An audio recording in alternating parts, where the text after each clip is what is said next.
3 দিন ধরে কিছু খাইনি। নগরে খাবারের আকাল পড়েছে। যাই দেখি নগেনের বাড়িতে কোনো খাবার যদি পাই। হায় ঈশ্বর, গ্রামটাকে তুমি বাঁচাও।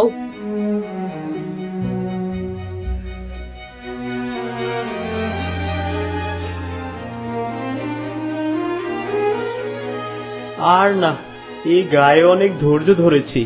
এই গায়ে কোনো বৃষ্টিই নেই, চারিদিকে খাবারের হাহাকার। কি লাভ এই গায়ে থেকে?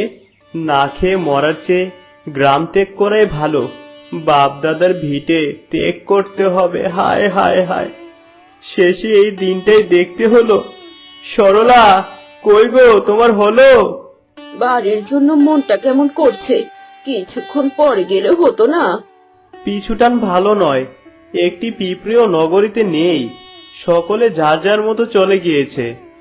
আমি শুনেছি আমাদের বৃদ্ধা ঠাকুমা, সে নাকি এখনো গা ত্যাগ করেনি। তার জন্য খানিকক্ষণ অপেক্ষা করলে হতো না? জীবনের শেষ দেখাটা দেখে নিতাম। কোথা থেকে কি খবর পাও তুমি শুনি? বৃদ্ধা পিসিমা তার বোনের বাড়িতে চলে গেছে, কাল যোগাই আমাকে বলেছে। এখন চলো তো, অনেক পথ পাড়ি দিতে হবে যে।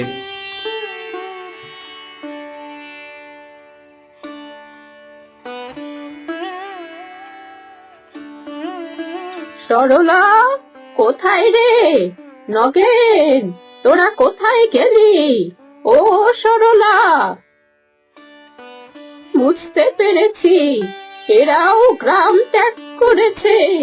হায় ঈশ্বর, আমি এখন কি করি, কোথায় যাই? এইভাবে না খেয়ে কি আমাকে মরতে হবে? না, চলার মতো শক্তি পাচ্ছি না। এইখানে একটু বিশ্রাম করে নেই।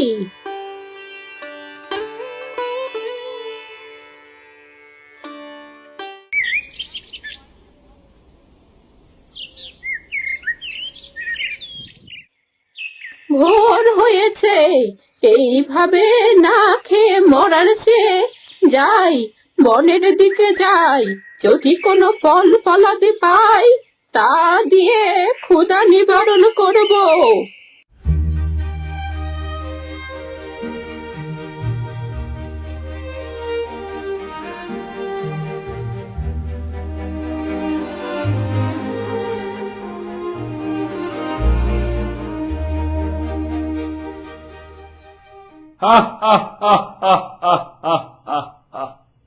এই গভীর বনে এই বিকট রক্তহীন করা হাসির শব্দ কোথা থেকে আসছে? যাই তো দেখি সামনে গিয়ে।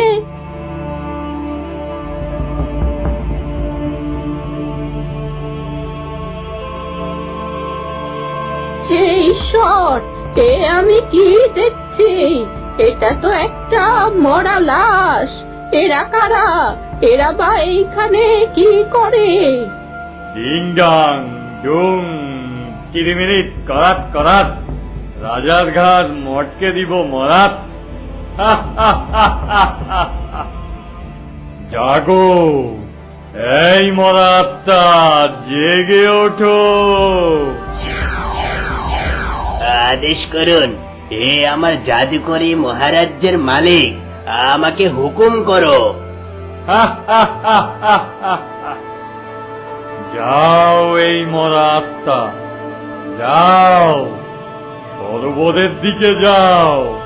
সেইখান থেকে একটি মাছ আমাকে এনে দাও, আমি আমার ক্ষুধা নিবারণ করি। যাও। এখনই যাচ্ছি মালিক, এখনই যাচ্ছি।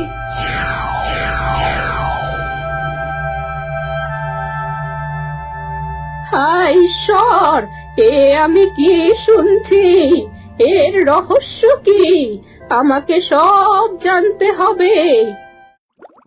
আমরা কি অভিশপ্ত জীবন থেকে কোনোদিন মুক্তি পাবো না? পিতা মাতার রাজ্য সকলকে ওই দুষ্ট তান্ত্রিক মাছ বানিয়ে রেখেছে। কি যে হবে আমাদের? আমাদের কি সারাটা জীবন এইভাবে বন্দী হয়ে থাকতে হবে? কেউ কি কোনোদিন আমাদের বাঁচাবে না? ধৈর্য ধরো রাজকন্যা, মাথার উপরে ঈশ্বর আছেন। আজ পূর্ণিমার রাত, সকলে সাবধান হয়ে যাও। আজকে সেই কালো বক আমাদের ধরতে আসবে। কেউ জলের উপরে মাথা তুলবে না। মাথা তুললে সর্বনাশ। যে তুলবে সে মরবে। মনে রেখো যে মাথা তুলবে সেই মরবে। সকলে পানির ভিতর চলে যাও।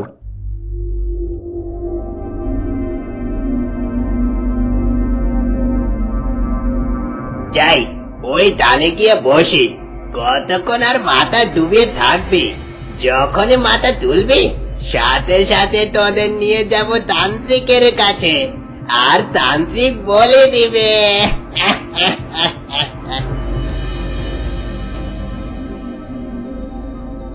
সবাই তো পানির ভিতর লুকিয়েছে, কোনো সারা শব্দই নেই।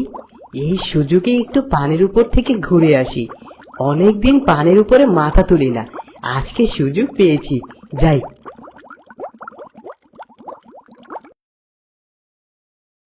ওই তো একটা মাছ মনে হয় আসছে।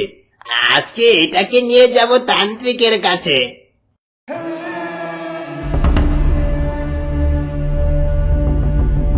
বাঁচাও, আমাকে বাঁচাও। কে কোথায় আছো? আমাকে ধরে নিয়ে গেল। বাঁচাও, বাঁচাও। চিৎকার করো, আরো জোরে চিৎকার করো। কেউ তোকে বাঁচাবে না। তোর মরণ হবে আজকে। মরার জন্য প্রস্তুতি নে। আজ তোর শেষ দিন। দয়া করো, আমাকে ছেড়ে দাও। আমাকে সরোবরে ছেড়ে দাও। আমি বাঁচতে চাই, আমার প্রতি দয়া করো। দয়া? সেটাই তো আমি করতে শিখিনি রে মূর্খ মাছ। তোর মরণ ঘনিয়ে এসেছে। তোকে আগুনে ফেলে তান্ত্রিক দাহ করবে। এসো আমার চর, এসো। এই মাছটিকে আগুনের উপর ফেলে দাও। বাঁচাও, বাঁচাও, মরে গেলাম। আহ আহ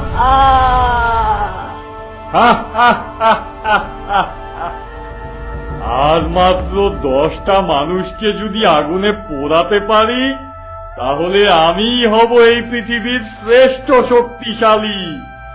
কেউ আমাকে হারাতে পারবে না। কি এর রহস্য? কোথায় যাব আমি? কি করব? হে ঈশ্বর, আমাকে সাহায্য করো। বুড়িমা, ও বুড়িমা, তুমি আমার সাথে চলো বুড়িমা। কে কে আমায় ডাকে? আমি চন্দ্রাবতী পাখি।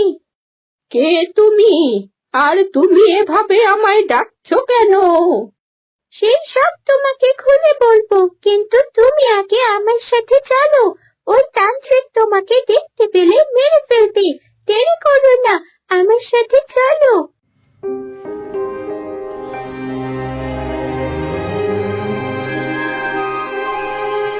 বুড়িমা, ও বুড়িমা, এই নদী থেকে কিছুটা জল তুলে নাও। কেন রে বাছা? এই জল নিয়ে কি হবে? সেই সব তোমাকে আমি বলবো, কিন্তু এখন তোমাকে যা বলছি তাই করো। আচ্ছা, ঠিক আছে, নিচ্ছি।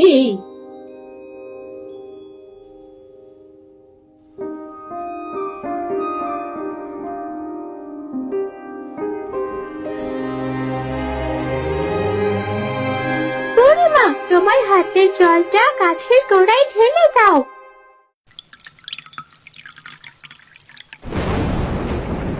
বুড়িমা, তুমি আমায় মৃত্যুর হাত থেকে বাঁচালে। এ কি কাণ্ড! গাছ আবার কথা বলছে। হ্যাঁ গো বুড়িমা, গাছ কথা বলছে। কেন না, এটা গাছ নয়, এটা একটা মানুষ। ওই শয়তান তান্ত্রিক জাদু করে আমাদের সবাইকে এই অবস্থা করে দিয়েছে। আর তোমাদের যে খরা চলছে সেটা ওই দুষ্ট জাদুকরই করেছে। কি বলছো তোমরা? হ্যাঁ বুড়িমা, পাখি যা বলছে সব ঠিক বলছে। আর তুমি পারো সবকিছু আগের মতো ফিরিয়ে দিতে। আমি কি করে পারবো? আমি এক বুড়ি, গায়ে কতরে শক্তি নেই। আমি কিভাবে ওই তান্ত্রিককে ধ্বংস করব? শোনো বুড়িমা, এই ডায়মন্ডটি তান্ত্রিকের জ্বলন্ত আগুনে যদি তুমি ফেলতে পারো, তাহলে তান্ত্রিক চিরদিনের জন্য নিঃশেষ হয়ে যাবে। কিন্তু মনে রেখো, এই কাজটি কিন্তু খুবই বিপজ্জনক।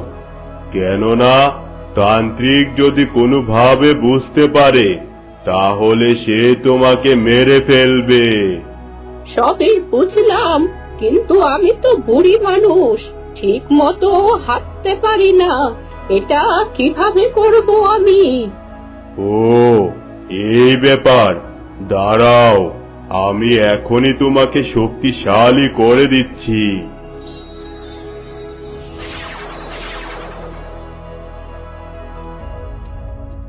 এ কি হলো? আমি তো একদম 18 বছরের যুবতী হয়ে গেলাম। হ্যাঁ বুড়িমা, তুমি আর কখনো বুড়ি হবে না, তুমি এরকমই থাকবে। এখন যাও, তান্ত্রিককে ধ্বংস করো, আমাদেরকে তান্ত্রিকের হাত থেকে মুক্ত করো। তোমরা কোনো চিন্তা করো না, আমি তান্ত্রিকের হাত থেকে তোমাদেরকে রক্ষা করবই। কিরিং কিরিং, চড়াপ চড়াপ, আরেকটা মাছ এনে দে আমায়। এ কি রে, এ তো দেখি এক যুবতী মেয়ে, তাও আবার আমার আস্তানার সামনে এসেছিস। এমন যুবতী মেয়েই তো আমার দরকার ছিল, চির অমর হওয়ার জন্য। তান্ত্রিক মশাই, আমি স্ব-ইচ্ছায় এসেছি আমার জীবন দেওয়ার জন্য। কেননা এ জগতে আমার আপন বলতে কেউ নেই। এ জীবন আমার রেখে লাভ কি? তাই ভাবলাম আমার জীবন দিয়ে তোমার একটু উপকার করে যাই। সে কি রে, এ দেখছি মেঘনা চাইতেই জল। তো এসেছিস, ভালোই হয়েছে, তোকে দিয়েই আমি আমার চির অমরত্ব লাভ করব। Ring ring ফরাক। এ কি রে, এই মে, তুই কি করছিস? আমার সারা শরীরে আগুন লেগে গেল, আমি যে মরে যাচ্ছি। আহ আহ আহ শয়তান তান্ত্রিক, তোর জন্য কত নিরীহ মানুষের জীবন গেছে, এবার বোঝ মৃত্যুর কি জ্বালা।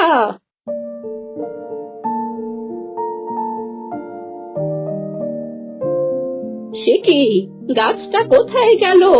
আর তোমরা কারা? আমি হলাম গাছ। আমি হলাম পাখি। ওই তান্ত্রিককে তুমি শেষ করার সাথে সাথে আমরা আবার আগের রূপ ফিরে পেলাম এবং প্রকৃতি তার সুন্দর রূপ ফিরে পেয়েছি। এখন গ্রামে আর কোনো খরা থাকবে না। তোমরা সত্যি বলছো? গ্রামের কোনো খরা থাকবে না, আবার মাঠ ফসলে ভরে উঠবে, গাছে গাছে পাখি ডাকবে।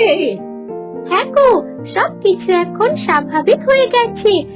আর তুমিও বুড়ি থেকে এই যৌবনের অমরত্ব লাভ করেছো।